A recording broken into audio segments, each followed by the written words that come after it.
मित्रों नमस्कार।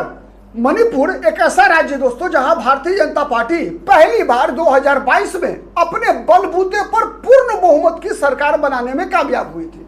32 विधानसभा सीटों पर 60 सदस्यीय मणिपुर विधानसभा में 32 विधानसभा सीट पर जीतकर भारतीय जनता पार्टी के एन बीरेन सिंह दूसरी बार मुख्यमंत्री बने थे।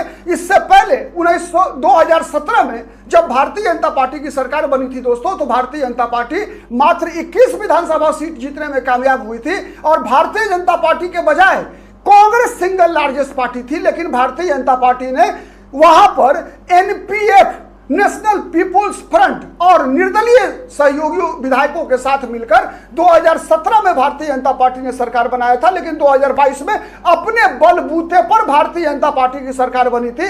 और उसी मणिपुर में जब ठीक 2 वर्ष के बाद लोकसभा का चुनाव होता है दोस्तों, तो भारतीय जनता पार्टी के उम्मीदवार अपने सहयोगी नेशनल पीपुल्स फ्रंट के उम्मीदवार के साथ दोनों लोकसभा सीट पर चुनाव ही नहीं हारती है, बल्कि लोकसभा चुनाव के दौरान विधानसभावार जो लीड होता है ना दोस्तों, उसमें भारतीय जनता पार्टी जिसके पास 32 अपने और जनता दल यूनाइटेड के जो जीते हुए 6 विधायक थे दोस्तों, जिसमें से 5 विधायक भारतीय जनता पार्टी में शामिल हो गए थे। कुल भारतीय जनता पार्टी के 37 विधानसभा सीटों पर कब्जा रखने वाली भारतीय जनता पार्टी मात्र 9 विधानसभा सीटों पर बढ़त पाने में 2024 के लोकसभा चुनाव में कामयाब रही थी। वहीं कांग्रेस पार्टी जिसके मात्र 2022 के विधानसभा चुनाव में मात्र 5 सीट जीतने में कामयाब रही थी कांग्रेस पार्टी कुल 36 विधानसभा क्षेत्रों में कांग्रेस पार्टी के उम्मीदवार लीड मिला था। तो दोस्तों सवाल है कि 2027 का जो विधानसभा चुनाव जब अगले वर्ष की शुरुआत में 5 विभिन्न राज्यों में उत्तर प्रदेश, उत्तराखंड, गोवा, मणिपुर और पंजाब में विधानसभा चुनाव होने हैं दोस्तों, तो क्या भारतीय जनता पार्टी मणिपुर में हैट्रिक लगा पाएगी या फिर कांग्रेस पार्टी की सरकार एक बार वहां पर वापस आएगी? आज इसी विषय को समझने का प्रयास करते हैं इस वीडियो में। मैं हूं प्रदीप कुमार, आप देख रहे हैं पॉलिटिकल आइडिया। दोस्तों, मणिपुर में चुनाव परिणाम का आकलन करने से पहले हमें यह याद रखना पड़ेगा दोस्तों कि ऐसी क्या परिस्थिति हुई, समझने की आवश्यकता पड़ेगी कि आज ऐसी क्या परिस्थिति हुई कि ठीक 2 वर्ष के अंदर, यानी 2022 का विधानसभा चुनाव और 2024 के लोकसभा चुनाव के दौरान मणिपुर में ऐसा क्या हुआ जिस कारण से परिणाम 100% उल्टा हो गया। यानी जो भारतीय जनता पार्टी विधानसभा चुनाव में पूर्ण बहुमत प्राप्त करती है वही लोकसभा चुनाव में साफ हो जाती है, और जो कांग्रेस पार्टी मात्र 5 विधानसभा सीट जीत पाती है वो कांग्रेस पार्टी 36 विधानसभा सीटों पर लीड लेने में सफल हो जाती है। तो दोस्तों उसमें सबसे बड़ा टर्निंग पॉइंट आता है 2023 में। तब होता है दोस्तों जब वहां पर 41% की आबादी है मैतेई हिंदू आबादी, यानी 41.4% मैतेई हिंदू आबादी जो मैदानी इलाकों में रहती है मणिपुर में 2 भागों में भौगोलिक रूप से बटा हुआ है दोस्तों। मणिपुर जो कि असम, मिजोरम और नागालैंड से घिरा हुआ है, चौथी तरफ म्यांमार की सीमा लगती है दोस्तों। तो ये राज्य ऐसा है जहां पर कि मैदानी और पहाड़ी इलाकों में विभाजित है भौगोलिक रूप से। मणिपुर जहां मैदानी इलाकों में वहां हिंदू आबादी रहती है 42% हिंदू आबादी, लगभग 41.4% वहां मैतेई हिंदू आबादी रहती है दोस्तों, जिनके पास मात्र 10% जमीन है। 10% पूरे मणिपुर की भूमि का मात्र 10% 41% मैतेई हिंदुओं के पास है। वहीं कुकी जो कि क्रिश्चियन है, पहले ये आदिवासी हुआ करते थे दोस्तों, इन आदिवासियों को धर्म परिवर्तित कराकर ईसाई बनाया गया और इनके पास ये जो इनकी आबादी लगभग 42% है, इनके पास लगभग 90% पहाड़ी इलाका मणिपुर का इनके हिस्से है। तो दोस्तों हुआ क्या कि 2023 में जब मैतेई समुदाय के लोगों ने यह मांग रखा कि उन्हें भी अनुसूचित जाति का दर्जा दे दिया जाए, क्योंकि सरकार की जितनी योजनाएं होती हैं उसका लाभ किसे मिल जाता है? लाभ मिल जाता है कुकी को। जमीन किसके पास है? कुकी आदिवासी ईसाइयों के पास है। मैतेई के पास बचता क्या है? कुछ भी नहीं बचता है मैतेई के पास। तो मैथई के लोगों ने कहा कि कम से कम भाई अनुसूचित जाति का दर्जा दे दो, तो कम से कम अनुसूचित जाति के नाम पर मिलने वाला जो अधिकार है वो अधिकार तो हमें मिल जाएगा। लेकिन इस मांग रखा उन लोगों ने। उसके बाद इसके पक्ष में जब अदालत ने ये मणिपुर की सरकार से ये कहा कि आप एक प्रस्ताव पास करके केंद्र सरकार को भेजिए, तो जब इसकी चर्चा शुरू हुई दोस्तों, तो उसी के बाद कुकी ईसाइयों ने वहां बड़ा आंदोलन छेड़ दिया। और आंदोलन ही नहीं बल्कि दोस्तों एक प्रकार का विद्रोह छेड़ दिया। और विद्रोह के परिणाम स्वरूप क्या हुआ, वहां जबरदस्त हिंसा हुई। कहा जाता है कि वहां पर लगभग 200 से अधिक लोग, आधिकारिक ये आंकड़ा है दोस्तों, अधिक लोग मारे गए। परिणाम यह हुआ कि दोस्तों कि वहां पर जो स्थिति इंसर्जेंसी की स्थिति थी उसको कंट्रोल करने में वहां भारतीय जनता पार्टी के निर्वाचित मुख्यमंत्री एन बीरेन सिंह नाकाम रहे। और परिस्थिति इतनी खराब हुई दोस्तों कि भारतीय जनता पार्टी के केंद्रीय नेतृत्व ने अपने ही मुख्यमंत्री एन बीरेन सिंह को कहा कि आप इस्तीफा दे दीजिए। और इस्तीफा देने के बाद फरवरी 2025 में केंद्र सरकार ने यहां राष्ट्रपति शासन लागू किया। तब जब भारतीय जनता पार्टी के पास पूर्ण बहुमत था, विधायक पर्याप्त थे, अपना मुख्यमंत्री था, फिर भी भारतीय जनता पार्टी ने वहां राष्ट्रपति शासन लगाया। राष्ट्रपति शासन लगाने के बाद हिंसा की घटनाओं पर कंट्रोल करने का प्रयास किया।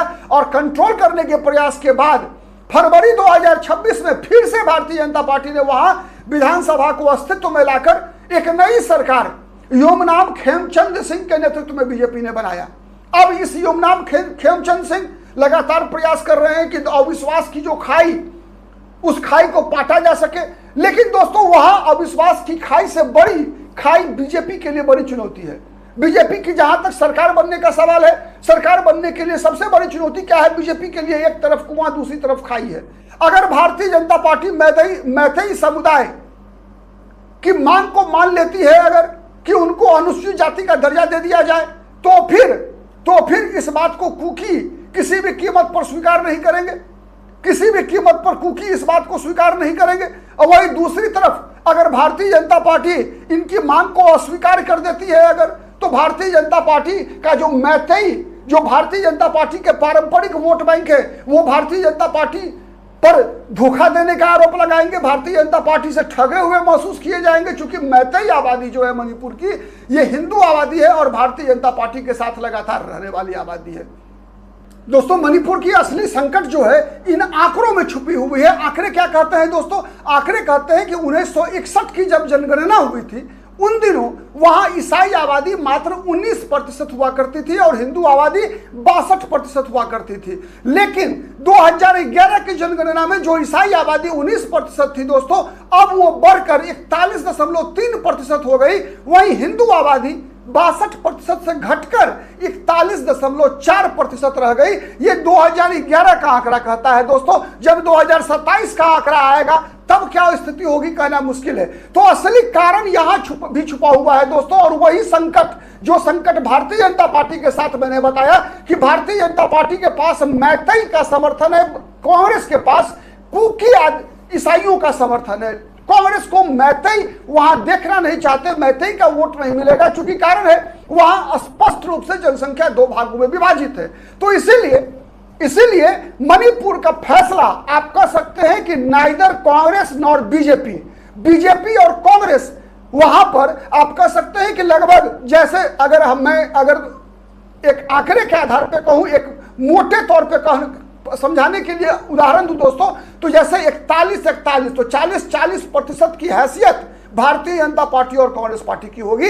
यानी 20% का जो हिस्सा है दोस्तों, ये हैसियत है वहां पर एनपीएफ का, नेशनल पीपुल्स फ्रंट का, उसके अलावे नागा पीपुल्स फ्रंट का, इसके अलावे और जो छोटी छोटी माने निर्दलीय हो, चाहे लोक जनशक्ति पार्टी के नाम पर या जनता दल यूनाइटेड के नाम पर या तृणमूल कांग्रेस के नाम पर या एनसीपी के नाम पर जो चुनाव लड़ने वाली ताकतें हैं, वहां पर हर चुनाव में वो पार्टियां बदल जाती है दोस्तों, लेकिन कोई ना कोई ताकत होती है वहां हर चुनाव में। चाहे वो सरकार बीजेपी की बनी हो, चाहे कांग्रेस पार्टी की बनी हो, हर दौर में रहा है वहां पर, या मणिपुर पीपुल्स पार्टी का शासन रहा हो वहां पर, तो ऐसी स्थिति रही है।